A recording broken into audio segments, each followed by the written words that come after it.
खूब प्रेम की मस्ती चढ़ी हुई है। सचमुच जैसी प्रीत हराम में वैसी हरि से होए, चला जाए वैकुंठ में तो पल्ला न पकड़े कोई। गुरु को भी दिखता है कि कैसी प्रेम की मस्ती सर्वत्र चढ़ी हुई है। जब आपके अंदर ऐसा ईश्वरीय प्रेम प्रकट हो जाता है तब सुस्ती, आलस्य सब खत्म हो जाता है और हम नए उत्साह, नई उमंग के साथ में हर दिन की शुरुआत नए उत्साह, नए उमंग के साथ में करते हैं और सारा दिन उसी उमंग उत्साह में मन लगा रहता है। आत्म मस्ती में हमारा मन मस्त रहता है। तभी बोला गया एक बूंद ब्रह्म ज्ञान की मस्त करे दिन रैन। तो हमको जो एक बूंद मिली उससे इतनी मस्ती चढ़ गई, तो रोज तो भर भर के प्याले ज्ञान के पी रहे हैं, तो हमारी मस्ती कभी खत्म होने वाली थोड़ी है। तो ये ईश्वरीय प्रेम की मस्ती चढ़ी रहे। और जैसा हम परमात्मा के लिए सोचते हैं वैसा क्या पहले हमने संसार के लिए सोचा था, या जैसा संसार के लिए सोचते थे वैसा क्या परमात्मा के लिए सोचा था। लेकिन अब आने के बाद एक हो जाता है। कहते हैं कि जितना तुमने अनुभव माया में ले लिया, जिस प्रकार का तुमने माया में अपना मन रखा, तो वैसा मन तुम्हारा भगवान में हो जाए। जैसा प्यार हम संसार में करते हैं, अपने सुखों से करते हैं, पदार्थों से करते हैं, जो चीज़ें हमको पसंद हैं उनको हम अपने पास रखना चाहते हैं, जो भी चीज़ें हमको पसंद होती हैं। तो जब हमको भगवान पसंद आ जाते हैं, ज्ञान पसंद आता है, तो हम इस ज्ञान को अपने पास सदैव रखना चाहते हैं। भगवान को हमेशा अपने पास रखना चाहते हैं। तो अपने पास रखने का मतलब है हम भगवान को हमेशा याद रखते हैं, क्योंकि वही तो हैं जो हमको सब कुछ दे रहे हैं। आज जो कुछ हमको मिला है वो भगवान की मर्जी से मिला, और ये मनुष्य जीवन भगवान की मर्जी से, भगवान की कृपा से मिला है। इसको बहुत हमें संभाल के रखना है, और संभाल के रखना तो गुरु सिखाता है। उसके ज्ञान से ही हम अपने जीवन को संभाल पाते हैं, दूसरों के जीवन को संभाल पाते हैं। दादाजी बोलते थे कि सत्संग सबके लिए कितना ज़रूरी है। ज्ञान सुन लोगे तुम या दूसरों को दे दोगे तो क्या पता वो आत्महत्या करने से बच जाए। अगर वो पत्र भी लिखते थे तो उसको उसी समय पोस्ट करने के लिए जाते थे, और कहीं या तो रेलवे स्टेशन पर या बड़े डाकघर में, जेपीओ में, अगर उनके पास वाले लेटर बॉक्स में से डाक निकल चुकी होती थी तो वो उसके आगे चले जाते थे कि जहाँ से और 1 घंटे बाद अभी निकलने वाली है, तो ये हमारा पत्र लिखा है तो जल्दी से जल्दी लोगों तक पहुँच जाए। तब तो पत्रों का ही ज़माना था। तो किसी ने पूछा कि आपको पत्र पोस्ट करने की आखिर इतनी जल्दी क्यों होती है, आज नहीं निकलेगा पत्र, कल निकल जाएगा।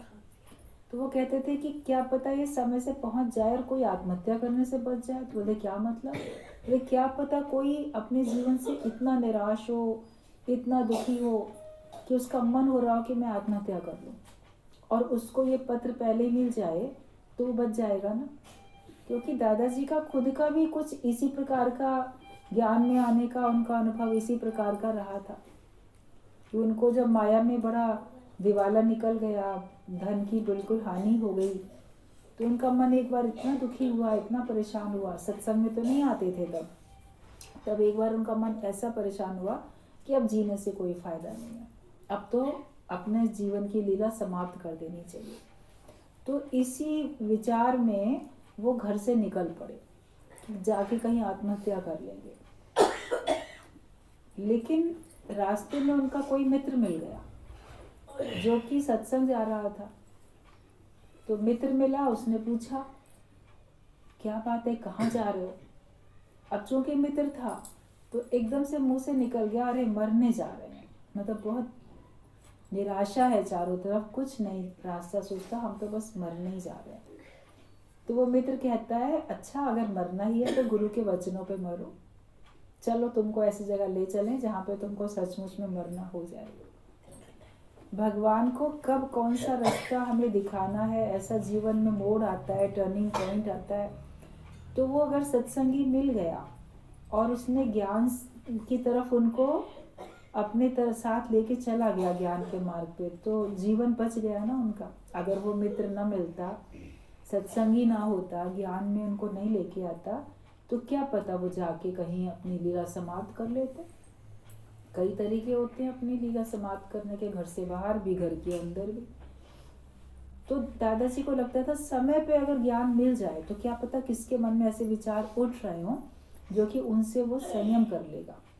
मनुष्य के अंदर में सहन शक्ति नहीं है, दुखों को सह नहीं पाता और सोचता है कि इन दुखों से सह नहीं पाता है तो इसका अंत शरीर का अंत करने से है। मगर उसके बाद की स्थिति नहीं सोचता कि आज अगर आप दुनिया से चले जाओगे तो तुम्हारी बात तुम्हारे परिवार का क्या होगा। अभी तुम तो दुखों से छूट गए। मान लो कोई पुरुष है, वो आत्महत्या कर लेता है तो उसकी पत्नी, उसके बच्चों का, या उसके बूढ़े माता पिता का, भाई बहनों का, छोटे औरों का क्या होगा फिर, अगर वही परेशानी में आके अपना ये जीवन समाप्त कर ले तो सहन शक्ति तो गुरु के ज्ञान से आती है। भारी से भारी दुख में भी ज्ञानी जो है वो चलायमान नहीं होता है। आज संसार में इतने लोग जो सुसाइड कर रहे हैं, क्यों कर रहे हैं? क्योंकि उनके पास ज्ञान नहीं है, उनके पास सत्संग नहीं है। और अभी भी ज्ञानी जो हैं, जो सत्संगी हैं, अभी भी उन्होंने कार्य करना ठीक से शुरू नहीं किया है। जो सप्ताह के संदेश नहीं पहुंच रहा है, भले कोई सत्संग में आए या ना आए, कोई सत्संग में आके अपना समय दे या ना दे, लेकिन आप तो उनको ज्ञान की बात बताओ, उनको हौसला, हिम्मत, धीरज दो, सही समझ दो, कि ताकि वो अपने इस अनमोल जीवन की कदर करें। कितनी भी परेशानी आ जाए, कुछ भी हो जाए, ये पक्का हर एक को पक्का ज्ञान कराओ कि तुम्हें अपना शरीर नष्ट नहीं करना अपने हाथों से। भगवान ने जीवन दिया है, जब भगवान चाहेंगे तब अपना जीवन वो वापस ले लेंगे, लेकिन तुम्हें कर्ता बने में आके तुम्हें अपना जीवन स्वयं नष्ट नहीं करना है और ना ही किसी की तुमको हत्या करनी है। जब भगवान चाहेंगे तब उसकी मृत्यु आएगी। तुम शत्रु से बदला लेने के लिए उसकी क्यों हत्या कर देते?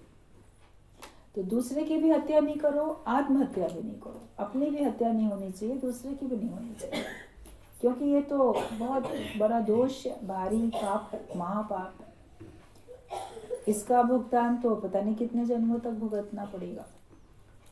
तो गुरु के ज्ञान से हमको सहन शक्ति आती है, हर चीज को हम सह पाते हैं और खुशी से सह पाते हैं, वरना परेशानियां तो हर एक के जीवन में आती हैं। भगत भगवान के संकट से डर जाया नहीं करते, वो हर दुख हंस के सहते हैं, वो घबराया नहीं करते। छोटी छोटी बातों में छोटे बच्चे, जवान, बूढ़े अपने विचार उनको इतने तंग करते हैं कि वो फिर ऐसे तंग करते हैं विचार, तो फिर वो कभी भी अपने विचारों को कंट्रोल नहीं कर पाते और उसमें अपना नुकसान कर बैठते हैं। तो हमें नुकसान कभी भी किसी का करना नहीं है, ना अपना ना किसी और का। परमात्मा से प्रेम होगा तो प्रेम में हमारे को आत्ममस्ती चढ़ जाएगी, फिर हमको लगेगा कोई मेरा हो ना हो, भगवान तो मेरे अपने हैं, वो जब मेरे साथ हैं तो मुझे परवाह किस बात की, मुझे किस बात की चिंता, और फिर मुझे कोई दुख भी महसूस नहीं होगा। फिर ये ज्ञान की, प्रेम की जो लगन है और ये तड़प, यही तो हमको परमात्मा तक पहुंचाती है। प्रेम ही है परमात्मा। जैसा हमने संसार में प्रेम किया वैसा भगवान से प्रेम करें। आप देखो कि आप किस किस को प्रेम करते हो। अपने सुखों को प्रेम करते हो, अपने घर वालों को, माता पिता को, परिवार वालों को, जिन जिन को भी आप प्रेम करते हो, तो फिर आप वैसे ही भगवान को भी प्यार करो। और ये तड़प, ये लगन ही हमें परमात्मा तक पहुंचाती है, क्योंकि प्रेम ही है परमात्मा। प्रेम बिना कोई पंथ न दूजा, प्रेम ही इबादत, प्रेम ही पूजा। जो सच्चा निस्वार्थ प्यार है वही सच्चा प्यार, वही प्यार कहलाता है। प्रेम वही कहलाता है जिसमें स्वार्थ नहीं है, जिसमें कुछ पाने की नहीं, कुछ देने की भावना है, और वो भी दूसरे के उन्नति के लिए, दूसरे के भले के लिए, दूसरे के हित के लिए हमें कुछ देने की भावना है। वही सच्चा प्रेम है। और प्रेम बिना कोई पंथ ना दूजा, कोई दूसरा रास्ता है ही नहीं। भगवान को पाने के लिए प्रेम के अलावा कोई दूसरा रास्ता है भी नहीं। जिन प्रेम कियो तिन्ही प्रभु पाए, दृष्टांत आप लोग कितनी बार सुनते हो कि संत ने सबसे प्रेम किया तो भगवान से मिलके वो एक हो गया, ना उसका कोई सत्कर्म बना ना उसका कोई बदकर्म बना, ना उसने दुनिया में कुछ ऐसे सत्कर्म अच्छे काम किए ना कोई बुरे काम किए, लेकिन उसने सिर्फ सबके साथ में प्रेम किया, वो भी ऐसा कि जैसे भगवान जान के, बदले में खुद कुछ नहीं चाहा लेकिन सबके भले के लिए भावना रखी उसने, वही प्रेम है। तो वही एक हमारा रास्ता है, इसके अलावा कोई दूसरा रास्ता है भी नहीं भगवान को पाने का, और प्रेम ही पूजा है। आप मान लो मंदिर में गए, आपने पूजा की, लेकिन उस मंदिर में जाके पूजा करके भी आप ये देखो आपका 10 लोगों से लड़ाई झगड़ा हो गया। अक्सर लोग तीर्थों में जाते हैं, मंदिर में जाते हैं, तो वहाँ पे कितने लोगों से झगड़ा भी कर बैठते हैं। लाइन लगी होगी तो उस लाइन में भी तभी तुमने धक्का मुक्का दे दिया, तुम हमारे से बाद में आए थे, हमसे आगे क्यों खड़े हो गए, पीछे जाओ। ऐसे किसी न किसी छोटी छोटी बातों में कितना झगड़ा हो जाता है। कहीं किसी को कुछ बोल दिया, कोई टोक दिया। कभी कभी मंदिर के लिए जो पूजा के लिए लाइन लगी होती है उसी में बड़ी बहुत लड़ाई झगड़े हो जाते हैं। तो हमने झगड़े किए तो फिर हमारा पूजा करने का क्या मतलब है। या कभी खड़े खड़े लाइन में, अरे कितनी भीड़ है, कितनी लंबी लाइन है, कब पहुंचेंगे, इतनी देर हो गई। तो आप लाइन में लगे हो, चल ही रही है लाइन, कभी रुक रही है कभी चल रही है, पहुंच ही जाओगे मंदिर के द्वार से, आप अंदर मूर्ति के सामने तक पहुंच ही जाओगे। तो वो जो टाइम आपको मिला है, मूर्ति के सामने तो इतनी देर खड़े होने का टाइम नहीं मिलेगा, लाइन में लगे बहुत टाइम मिल गया। वो जो टाइम मिला उस टाइम में आप भगवान की भक्ति करो ना चुपचाप। जिस भगवान की पूजा करने अंदर जा रहे हो उसी भगवान को याद करो, उस भगवान की महिमा, उस भगवान की आरती गाओ मनी मन में। या तुम्हें मान लो कुछ मांगना भी है भगवान से, तो आप सोचते हो मूर्ति के सामने खड़े होके आंखें बंद करके हम मांगेंगे, तो वहीं पर ही खड़े खड़े मांग लो ना, मैं किस लिए आया हूँ। वैसे आपको बोलने की ज़रूरत नहीं होगी, आपको तो लगेगा कि मेरा जो भी कुछ है वो भगवान जानता है, ईश्वर जानता है, बिना बोले भी वो सबकी व्यथा जानता है, भगवान सबकी बात जानता है। लेकिन फिर भी आप अगर लगे हो लाइन में तो कोई भगवान का मंत्र जपो, अपने आप को स्थिर तो रखो, बोलो शुक्र है मुझे इतना समय मिला। तो मान लो बहुत जल्दी आप तुरंत पहुंच भी गए, वहाँ से तुरंत निकल के जल्दी जल्दी तो की, वापस आने के बाद फिर क्या करोगे, संसार के काम में तो लगोगे ना जाके।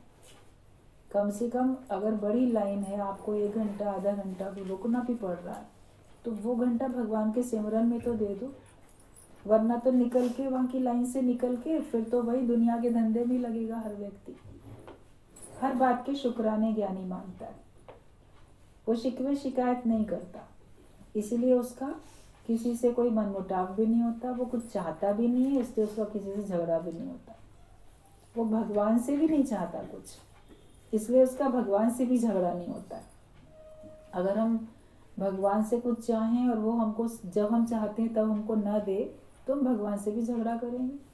मैंने इतने दिन से तुमको ये बात कह के रखी, मेरी अभी तक भगवान तो पूरी क्यों नहीं करते, तो हम भगवान से भी झगड़ा कर बैठते जैसे इंसानों से करते। कब से तुमसे ये बात कही है, तुम ये बात पूरी नहीं करते, तो आप भगवान से बोलो कब से बात कहता हूँ, भगवान पूरी नहीं करते। ज्ञानी किसी से कुछ कहता ही नहीं, ना इंसान से ना भगवान से, वो अपना कर्म करता है, उसको जो करना है वो करता है, उसके अलावा वो और कुछ भी नहीं करता। तो फिर उसका मन शांत रहता है। इच्छाएं तो हमको दुखी करती हैं, हमारी चाहत ही तो हमको दुखी करती है।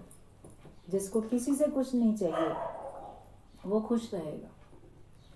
तुम फरमाइश करते हो, तुम्हारी फरमाइश पूरी नहीं होती तो तुमको दुख होता है।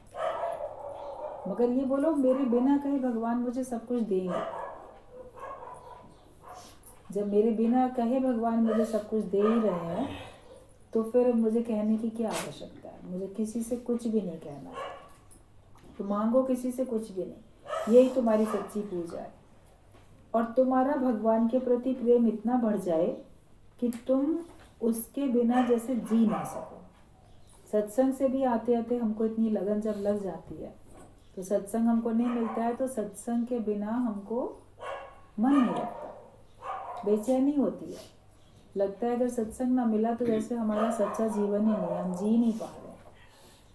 इतना प्रेम हो जाए तुम्हारा परमात्मा से, ज्ञान से, कि तुमको सत्संग के बिना, ज्ञान के बिना कहीं पे जैसे बिल्कुल वो ना लगे, मन ना लगे। जैसे प्रेमी को अपने प्रेमी के बिना लगता है मैं जी नहीं पाऊंगा, मगर जी नहीं सकते तुम्हारे बिना। गाना गा लेते, तो हम भगवान के लिए गा सके ना, तुम्हारे लिए जी नहीं सकते तुम्हारे बिना। तो इतना हमारा प्रेम बढ़ जाए। और सचमुच अब तो एक ही सच की नौकरी लें और उसमें लग जाए। बाकी तो माया की नौकरी तुमको प्रारब्ध अनुसार मिल जाती है, उसमें काम करते हो। कभी प्रारब्ध में नहीं है तो आप कितनी भी कोशिश करो, आपकी नौकरी नहीं लगती है।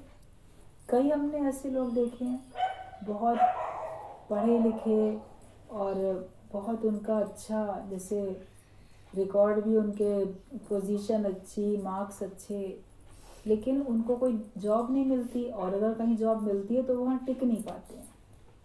कोई ना कोई कारण ऐसा बनता है कि उनको वो नौकरी छोड़नी पड़ती है, वो उस नौकरी को छोड़ देते हैं, छूट जाती है।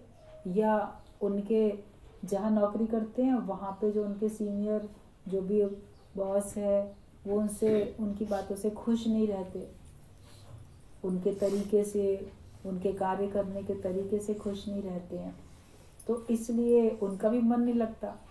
तो चाहे उनको नौकरी से निकाल दिया जाए, चाहे वो खुद रिज़ाइन कर दें, तो एक जगह पे टिक के काम कर नहीं पाते हैं, क्योंकि उनकी प्रारब्ध में ही नहीं होता है। और कभी तो किसी को मिलती ही नहीं है नौकरी। लेकिन सत्संग में आके गुरु कहते हैं गारंटी है कि तुमको भगवान की नौकरी तो मिली गई। मेरे सतगुरु तेरी नौकरी सबसे बढ़िया, सबसे बढ़िया और सबसे खरी सच्ची नौकरी है कि जिसमें हम भगवान का कार्य करते हैं और बदले में भगवान हमको सुख शांति देते हैं, बदले में भगवान हमको आनंद देते हैं, सुख शांति देते हैं। तो भगवान की नौकरी सबसे अच्छी नौकरी है। ये ज्ञान का कार्य करो। भगवान ने कहा है कि जो मेरा ये ज्ञान मेरे भक्तों में बांटता है वो मेरा प्रिय भक्त होता है, उससे मैं प्रसन्न होता हूँ। ईश्वर की प्रसन्नता का तो कार्य करो सब लोग। सब लोग को अभी कार्य करना आया नहीं या उन्होंने शुरू नहीं किया, क्योंकि उसमें आपको अपने तन मन धन की भेंट चढ़ानी पड़ेगी। शरीर से सर्दी गर्मी बरसात में लोगों के पास निकल के जाना पड़ेगा, मन भी लगाना पड़ेगा, उनमें अपनापन रखना पड़ेगा, और आने जाने में आपको अपना पैसा भी खर्च करना पड़ेगा, किराया वगैरह। तो लोग सोचते हैं कौन जाए, पैसा खर्च होगा, क्यों जाएं, अपना सुख छोड़ के, समय इतना देना पड़ेगा, इतने समय में तो घर का कुछ काम कर लेंगे, इतने समय में कुछ और कर लेंगे। तो मनुष्य नहीं कर पाता है। लेकिन ये कार्य अगर आप करना शुरू कर देते हो तो फिर आप देखोगे आपको अंदर में आत्म संतोष मिलता है, लगता है अब मेरे से जो कार्य था वो सही हुआ। जैसे एक जिम्मेदारी का बड़ा काम ये समझ में आता है कि हाँ ये मेरा जिम्मेदारी का काम है, और वो जिम्मेदारी मेरी पूरी हो, लगता है हाँ अब पूरा हो गया। जिनको सत्संग में नियम से आते हैं और उनको पसंद आ जाता है सत्संग, तो जब वो सवेरे आके चले जाते हैं सत्संग से अपने घर, तो उनको लगता है कि चलो एक काम तो अच्छा हो गया, फिर सारा दिन मन खुश रहता है। और जिस दिन ना आ पाओ तो लगेगा जैसे कुछ अधूरा है, कुछ अधूरापन है। सारा दिन और सारे काम करोगे लेकिन आपका मन नहीं लगेगा, क्योंकि आपने सत्संग में तो अपना समय दिया नहीं। तो ऐसे ही फिर जब ज्ञान के कार्य में आप लग जाओगे तो आपको लगेगा कि नहीं, अभी तो संसार में लोगों को बहुत ज़रूरत है, दुनिया में बहुत लोग दुखी परेशान हैं। अपने इर्द गिर्द से शुरू करो और उनको प्रेरित करो, वो अपनी जानकारी के लोगों को बताएं, वो अपनी जानकारी के, केवल ज्ञान का संदेश देने वाले बनो, मैसेंजर, संदेश देने वाले, कुछ बन के बैठने वाले नहीं। लेकिन ये गुरु का कार्य हम करने वाले बनते हैं, हम कार्य करता है, अच्छा कार्य कर रहे हैं, तभी संसार में से लोगों के दुख दूर होंगे। और दूसरों के दुख दूर करोगे तो तुम्हारा दुख भगवान अपने आप दूर करें। इसी कार्य में अपने को लगा डालो। तो ये है सत्य की नौकरी, सच की नौकरी। हम यही नौकरी ले लें और इसी में लग जाएं। हर एक माया के व्यवहार को धीरे धीरे घटाने का प्रयास करें। और हर एक को माया के व्यवहार धीरे धीरे घटाने हैं, ना कि बढ़ाने हैं। आप अपने माया का व्यवहार बढ़ाना चाहते हो, लेकिन जितना है तुम्हारा व्यवहार उसको घटाओ, उसको कम करो। मनुष्य सोचता है मैं ये भी कर लूँ, ये काम भी कर लूँ। अपनी माया में मन रखता है, मनोवृत्ति उनकी माया में जाती है, तो मायावी होता जाता है वो, और उसी में वो बढ़ता जाता है। तो ज्ञान का कार्य कैसे करेगा? समय तो होते नहीं है, समय तो वही 24 घंटे हैं हर एक के पास। उसमें आप या तो ज्ञान का कार्य करो या आप संसार का कार्य करो। तो जगत के काम, माया के कामों को समेटते जाओ, उनको कम करते जाओ। जितना आवश्यक हो उतना ही काम करो, बाकी नहीं। बाकी जो समय है तो उसमें हमको केवल ज्ञान का कार्य करना है। आप जपे और अनाम जपावे, खुद भी सुनना है, दूसरों को भी सुनाना है। जो हमने अच्छी बात सुनी वो हमें दूसरे को बतानी है। अच्छी बात तुम सुन के दूसरे को बताओगे तो अच्छाई फैलेगी ना। गलत बात सुन के दूसरों को बताओगे तो बुराई फैलेगी। तो क्या संसार में हमको बुराई फैलानी चाहिए? हमें संसार में अच्छाई फैलानी चाहिए ना। तो अच्छाई तो तब फैला सकोगे जब तुम अच्छा सुनोगे। तुमको आता होगा तब तो तुम दूसरे को बता सकोगे। तो इसके लिए अपने ज्ञान में अपना हर एक को मन लगाना है, और माया के व्यवहार धीरे धीरे घटाने हैं, ना कि बढ़ाने हैं। माया बढ़ानी सरल है, लेकिन इसका दायरा घटाना बड़ा कठिन है। लोग सोचते माया बढ़ानी सरल नहीं है। तो माया केवल पैसा थोड़ी होता है। जो आपका मन संसार में लगा है और आप कोई ना कोई सांसारिक कार्य में अपने को बढ़ाते, लिप्त करते जा रहे हो, तो वो सब माया ही है। जो कुछ आंखों से दिखाई देता है वो सब माया ही तो है। तो उसको तो बढ़ाना बड़ा सरल है। आप इधर मन लगाओ, उधर मन लगाओ, आपका मन देखो चलता जाएगा। लेकिन वहां से मन हटा के भगवान में लगाओ, उसमें आपको मुश्किल आएगी। अपने में टिकाओ, उसमें मुश्किल आएगी। मन को बहिर्मुखी करना, 10 दिशाओं में दौड़ाना सरल है, लेकिन मन को सब तरफ से समेट के अपने में टिकाना मुश्किल होता है। तो अभी तक तो बहुत व्यवहार फैला लिया रेस के घोड़े की तरह, लेकिन समेट के बिल्कुल लट्टू के घोड़े इसके घेरे से और बिल्कुल अपने में स्थिर करना तो बल लगाना पड़ता है। तो इसलिए जहाँ भी आपका मन है सब तरफ से हटा के हमें केवल एक भगवान में मन लगाना है। यही मेरा एक काम रह जाए, दूसरा मेरा कोई काम बचे नहीं। इसीलिए ही गुरु पहले से सावधान करता है कि इस माया के झंझटों से दूर ही रहो। माया के झंझटों से तुमको दूर ही रहना है।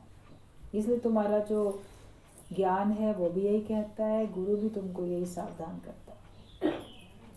अपने मन में केवल भगवान रहें, मन में भगवान के अतिरिक्त कुछ ना हो। और जो कुछ माया आपको दिखती भी है तो उसमें भी आप भगवान का दर्शन तब कर पाओगे जब पहले आपकी अपनी आत्मिक स्थिति होगी। जब तक आपकी अपनी आत्मिक स्थिति नहीं होती है तब तक आप अगर बोलते भी हो कि है ही भगवान, तो वो केवल सुनी सुनाई बात कहते। कोई नया नया सत्संग में आता है, उसको सुनाई देता है कि सत्संग में कि सब भगवान ही है, सब भगवान है। फिर माया वाले लोग आएंगे, लोकारित में जाना पड़ेगा, घर में मेहमान आएंगे या कोई और काम होगा, समस्या होगी, तो आप सत्संग में नहीं आओगे, अपने बंधन नहीं काटोगे। और फिर गुरु पूछे क्या बात है, क्यों नहीं आ रहे थे, तो बोलोगे अरे वो भी तो सब भगवान का ही काम था ना, घर वाले भी तो भगवान ही हैं, मेहमान भी तो भगवान हैं, घर वाले भी तो भगवान हैं, तो इसलिए हम उनमें बैठे थे।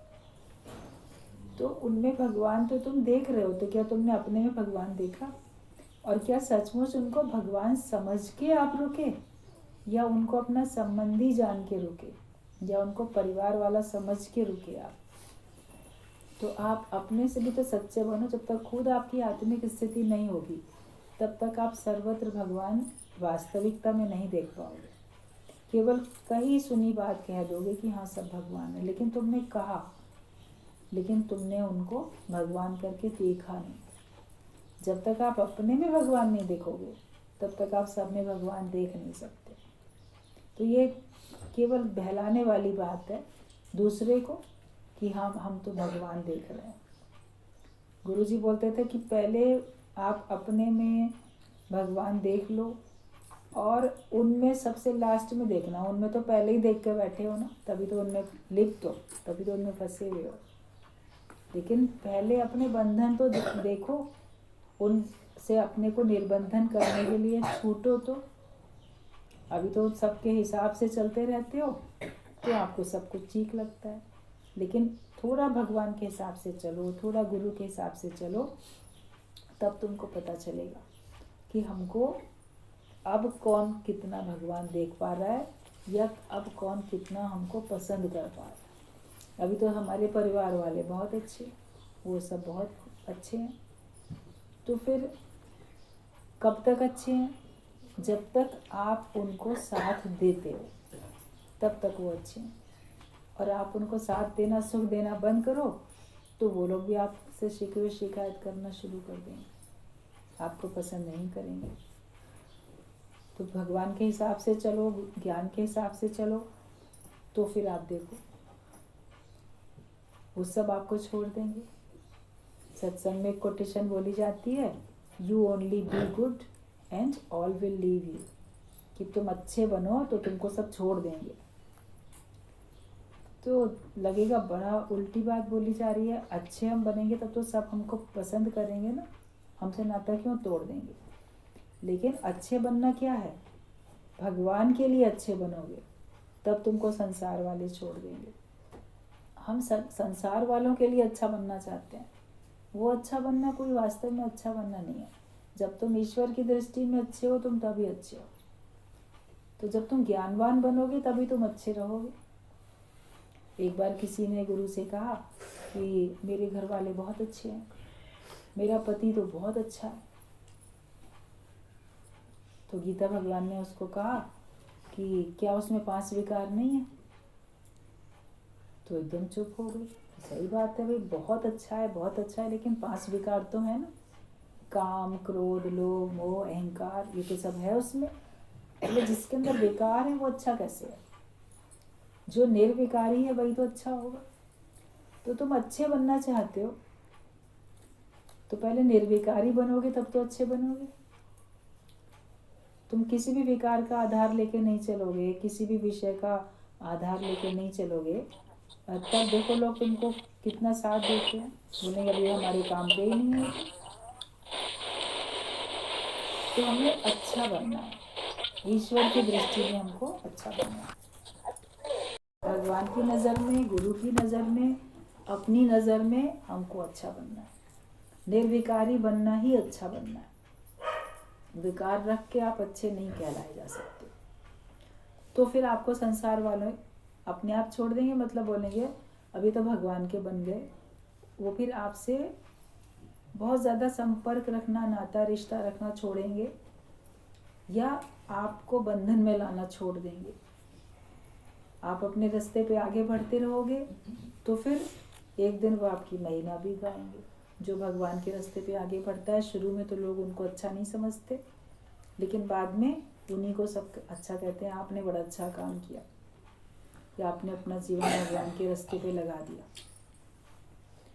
तो निर्विकारी अपने को बनाते चले जाओ। और प्रभु की कृपा से अब तुम्हारे सामने भी ये निष्काम कार्य आया है। जो भी आपके सामने अगर निष्काम कार्य आता है तो समझो कि भगवान की कृपा से ही आया है। उसको इग्नोर नहीं करो। कोई तुमको सत्संग में ले चलने के लिए कहता है तो ज़रूर चले जाओ, भगवान की कृपा से तुमको ये अवसर मिला है सत्संग सुनने का। कोई तुमको बुलाता है कि हमको आके भजन सुना के जाओ, कोई तुम सत्संग में जाते हो हमको भी कुछ सुनाओ, तो भगवान की कृपा से आपके सामने अवसर आया। आप फ़ोन पर उनको सत्संग की बात कर सकते हो, पत्र में लिख के भेज सकते हो, उनके पास जाके बात कर सकते हो, जैसा भी जितना भी आपको आता है। तो ये भगवान की कृपा से ही कोई तुमको कह रहा है, तो उसको फिर ऐसे नज़रअंदाज नहीं कर दो। उसको तो आप मौके का तुरंत आप लाभ लो कि ईश्वर की कृपा से ये मेरे सामने निष्काम कर्म आया है, इसको मुझे छोड़ना नहीं है। मुझे अपना सुख बाद में चाहे मैं ले लूँ, अपने सकामी कर्म बाद में मैं करूँ, लेकिन पहले निष्काम कार्य, पहले ज्ञान का काम, बाद में कोई और दूसरा काम। तो ये सब प्रभु की कृपा होती है जो तुम्हारे सामने ये कार्य आता है, और तुम जैसा संकल्प रखते हो वैसा तुम्हारे सामने कार्य आता है। सच है, संकल्प का बीज अवश्य फलीभूत होता है। संकल्प में ही सृष्टि है। जैसा तुम सोचते हो, कहते हो, वैसी तुम्हारी जीवन बनती है। तुमने संकल्प किया कि मैं निष्कामी बनूं, तो तुम्हारे सामने निष्काम कर्म आता है। तुम संकल्प ही करते हो मैं अच्छा सदगृहस्थी बन के बैठूं, मेरे को अभी सकामी काम पहले पूरे कर लें। किसी से कहो सत्संग में आओ, ज्ञान के कार्य में लगो, पहले ना अपने घर गृहस्थी वाले काम निपटा लें, उसके बाद आएंगे। तो उनका संकल्प ही है कि पहले बाल बच्चों को पढ़ा लिखा दें, उनको बड़ा कर दें, उनकी शादी ब्याह करा दें, फुर्सत होगी ना तब आ जाएंगे। तो आप उसी में लगे रहोगे, और उसके बाद भी फुर्सत मिलने वाली है नहीं, अंतिम श्वास तक नहीं मिलेगी, क्योंकि आपका संकल्प ही था सकामी कर्म करने का। तो कोई ना कोई सकामी कर्म आपके सामने फिर भी आता चला जाएगा। लेकिन जो निष्कामी होने का संकल्प करता है, उसके सामने, निष्कामी के सामने ही निष्काम कर्म आता है। जैसा संकल्प आप करते हो वैसा कार्य आपके सामने आता है, और संकल्प का बीज अवश्य फलीभूत होता है। जैसे धरती में कोई बीज डालो तो वो अवश्य अंकुरित होगा। तो तुमने भी जो संकल्प किए हैं वो अवश्य पूरे होते हैं, क्योंकि सारी सृष्टि ही संकल्प की सृष्टि है। भगवान ने एक संकल्प किया, ये सृष्टि तैयार हो गई, निराकार से साकार हो गया। तो तुम जैसा सोचते हो, जैसा कहते हो, वैसा ही तुम्हारा जीवन बनता है, और निष्कामी के सामने ही निष्काम कर्म आता है। भगवान ने कहा, जिन्हें विषयों की चाह है उन्हें मैं उस ओर ही धकेलता हूँ, और जिसे सच की चाह है उसे सच प्राप्त हो जाता है। जिनको माया की, विषय की उनकी चाह होती है, तो भगवान उनको वैसे ही धकेल देता है, उनके सामने वही काम आता रहता है।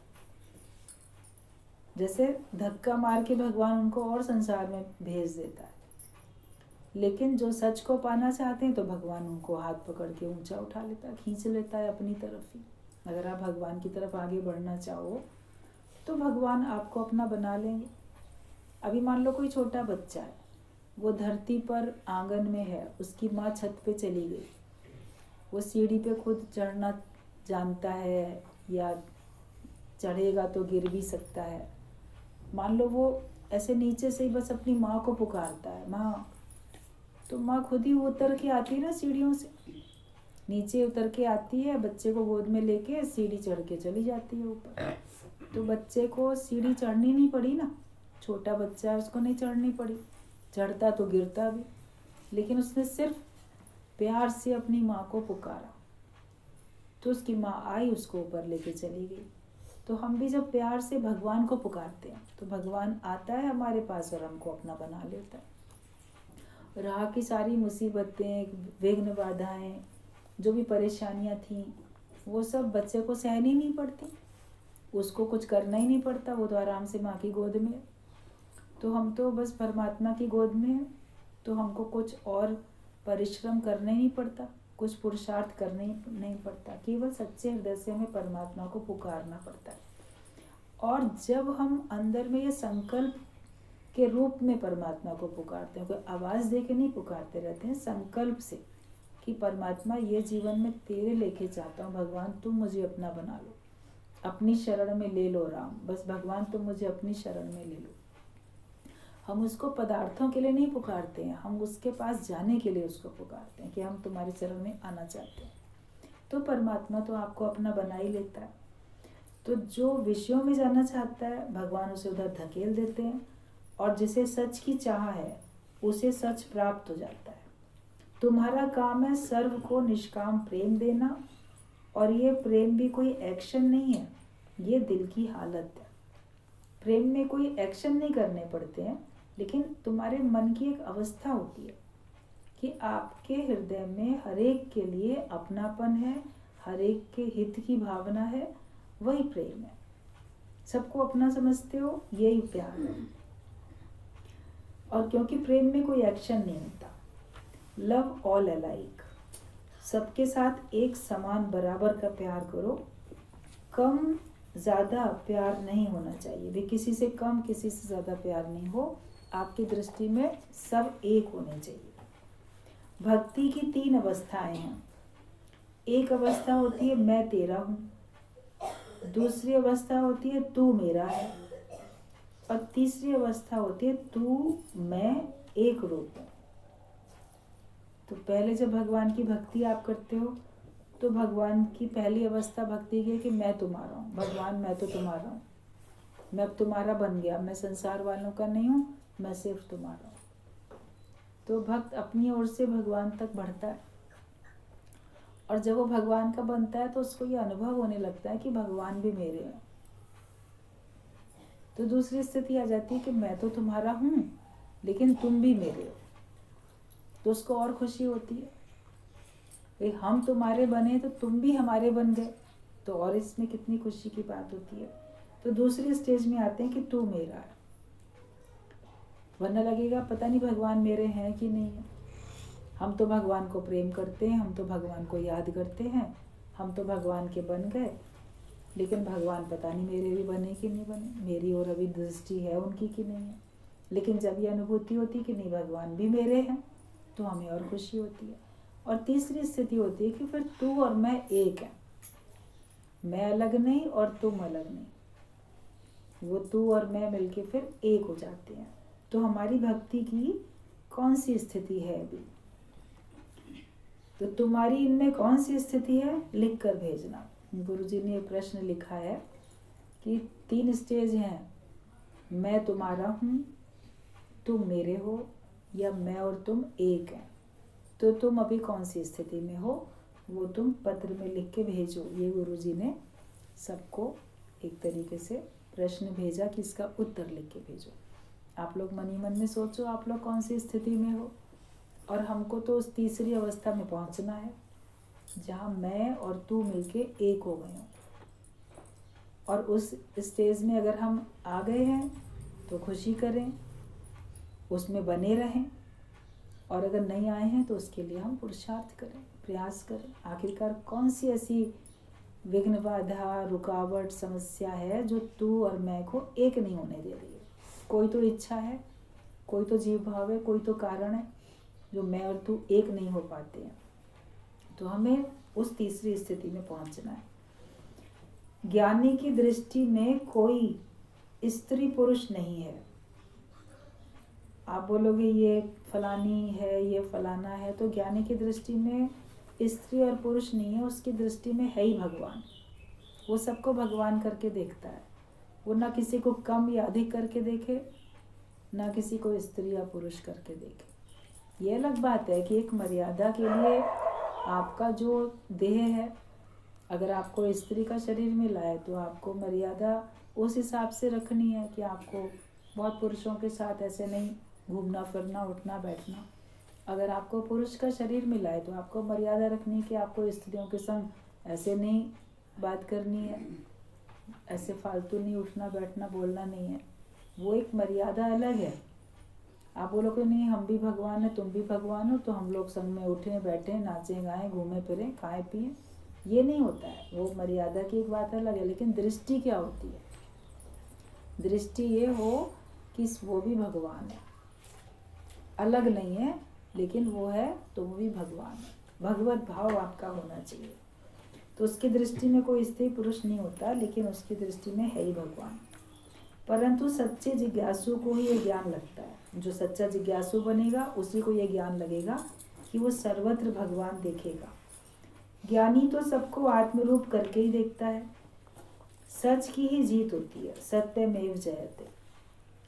आपके अंदर सत्य है तो विश्वास रखो एक दिन तुम्हारी विजय होगी, तुम जीतोगे। अगर तुम्हारे अंदर सच है, तुम सच्चाई के रास्ते पे खड़े हो, तो आज तुम्हारे सच को कोई नहीं जानता नहीं पहचानता, लेकिन कल तुम्हारे सत्य को लोग जानेंगे और तुम्हारी जीत होगी। आप सोचते हो कि जो झूठे हैं वो जीत जाते हैं, जो सच्चा है वो हार जाता है। सच को नहीं समझ पाते हैं लोग तो हार हो जाती है।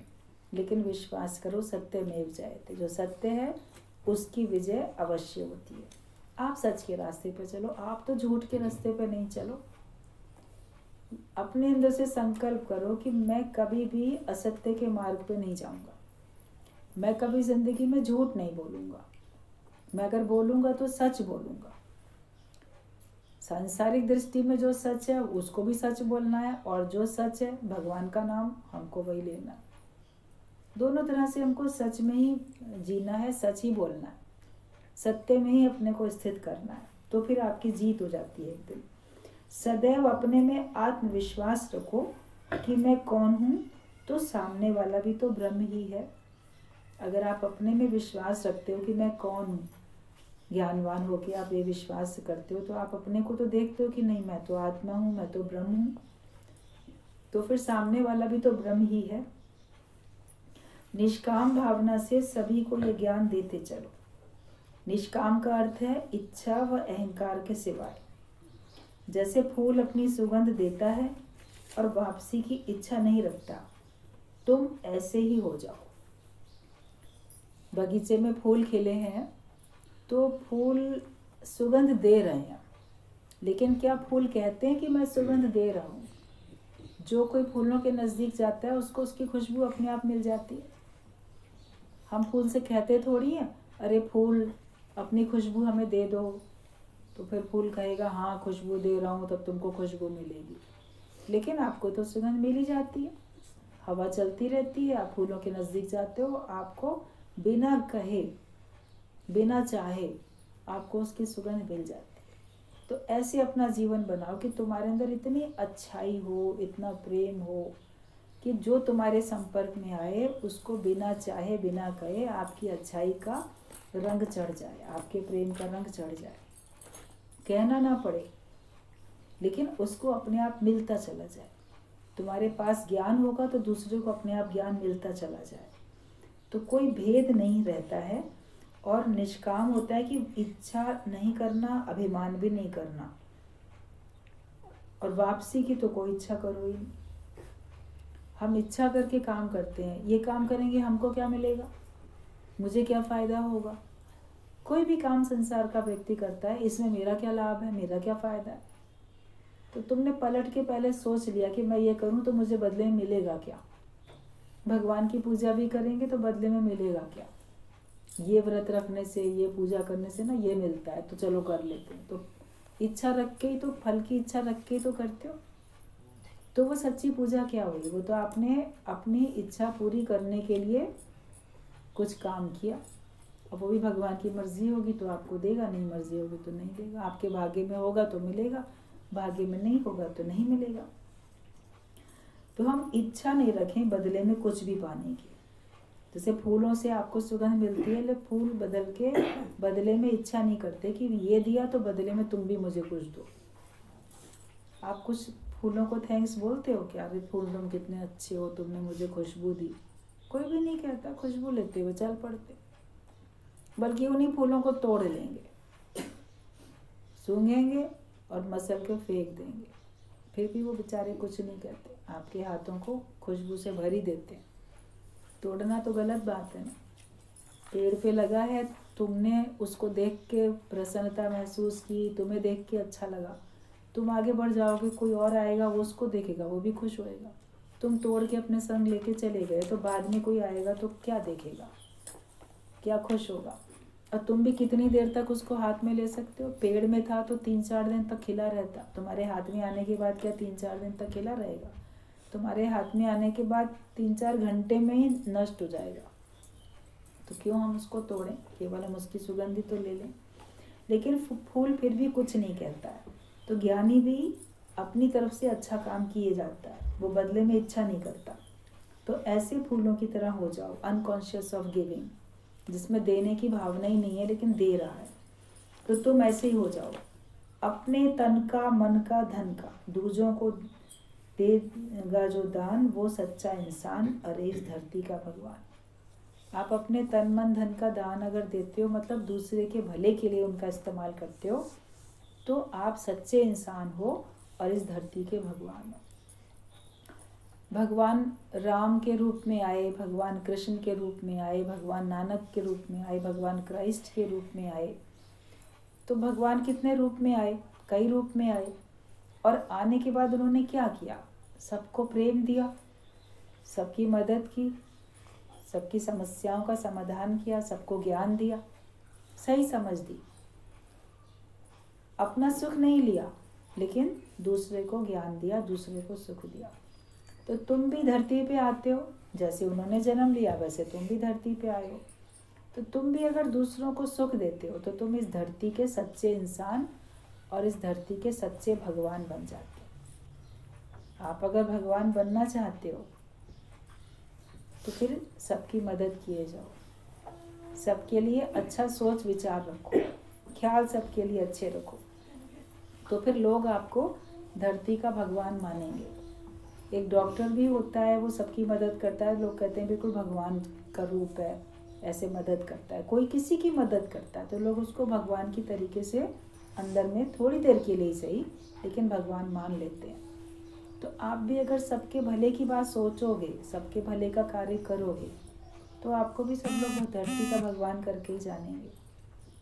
तत्व से तो तुम भगवान हो, लेकिन देह से भी ऐसे कार्य करो कि तुम्हारे काम करने से लोग तुमको भगवान समझें, तुम्हारे काम करने से लोग तुमको शैतान ना समझें। जो दृष्टांत एक चलता है, एक पेंटर था, चित्रकार, उसके मन में विचार आया कि मैं एक तस्वीर बनाना चाहता हूँ। क्योंकि पेंटर था वो तो बहुत पेंटिंग करता था, तरह तरह की तस्वीरें बनाता था। उसके मन में विचार आया कि मैं एक ऐसी तस्वीर बनाऊँ जिसको देख के लगे ये बिल्कुल भगवान है। तो वो चला गया कहीं गांव में, जंगलों में, बोला कोई ऐसा भोला भाला बच्चा दिखेगा जिसको देख के लगेगा बिल्कुल भगवान है। तो उसको वहाँ पे ऐसे खेतों में, मैदान में गाय चर रही थी सब था, तो एक उसको छोटा बच्चा दिखाई दिया। वो बहुत सुंदर बच्चा, उसको देख के लगा जैसे ये कृष्ण भगवान का बाल रूप है। तो उसने उस बच्चे से कहा, बच्चे तुम इस पत्थर पर बैठ जाओ, मैं तुम्हारी तस्वीर बनाना चाहता हूँ। तो बोला कि आप क्यों बनाना चाहते हो? कहता मैं तुम में इंसान में भगवान, ऐसे हेडिंग के साथ एक तस्वीर बनाऊंगा कि तुम हो तो इंसान लेकिन तुम देखने में बिल्कुल भगवान जैसे लग रहे हो। तो इसलिए मैं ये तस्वीर बनाना चाहता हूँ। बच्चा बड़ा खुश हो गया, उसने बैठ के पेंटिंग बनवाई, उसकी तस्वीर उसने दिखाई कि देखो तुम्हारी तस्वीर बनी है।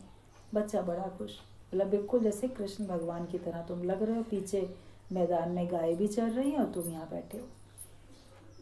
तो वो तस्वीर को लेके एग्जीबिशन में गया, वो उसकी तस्वीर की बड़ी प्रशंसा हुई। फिर उसने उस तरह की अनेक तस्वीरें बनाई, खूब बिकी, उसको बहुत पैसा मिला।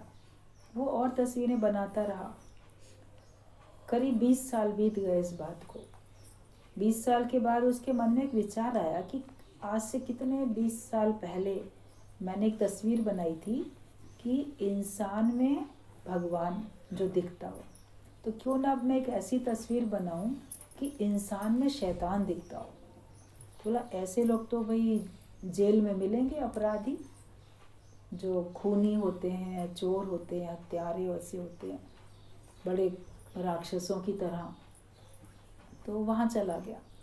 तो वहाँ पे उसने जेलर से कहा कि मैं एक तस्वीर बनाना चाहता हूँ, आपके यहाँ पे कोई ऐसा बहुत बड़ा खूंखार कोई अपराधी हो जिसकी शक्ल भी डरावनी, जिसके कर्म भी अच्छे नहीं, जो देखने में एकदम राक्षसों जैसा लगता हो, तो मैं एक तस्वीर बनाना चाहता हूँ कि इंसान में शैतान।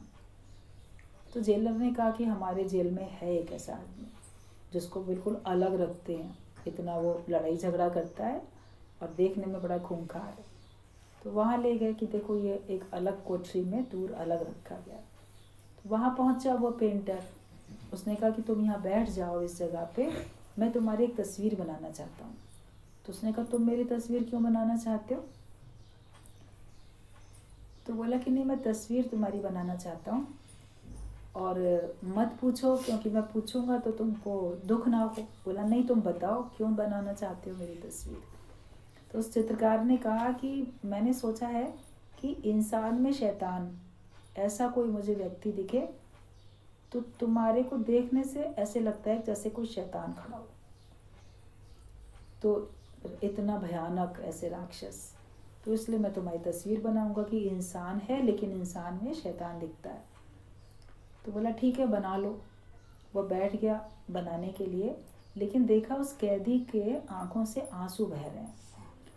तो उस चित्रकार ने कहा कि मेरी बातों से तुम्हें दुख हुआ, मैंने तुम में शैतान देखा है, तो इस बात से तुम्हें दुख हुआ, तुम्हारी आंखों से देखो आंसू बह रहे हैं, तो तुम दुखी मत हो। तो उस कैदी ने कहा कि मैं इस बात से दुखी नहीं हूँ कि तुम मेरे में शैतान देखते हो, मैं तो इस बात से दुखी हूँ कि आज से 20 साल पहले तुमने एक तस्वीर बनाई थी इंसान में भगवान। बोला हाँ बनाई थी।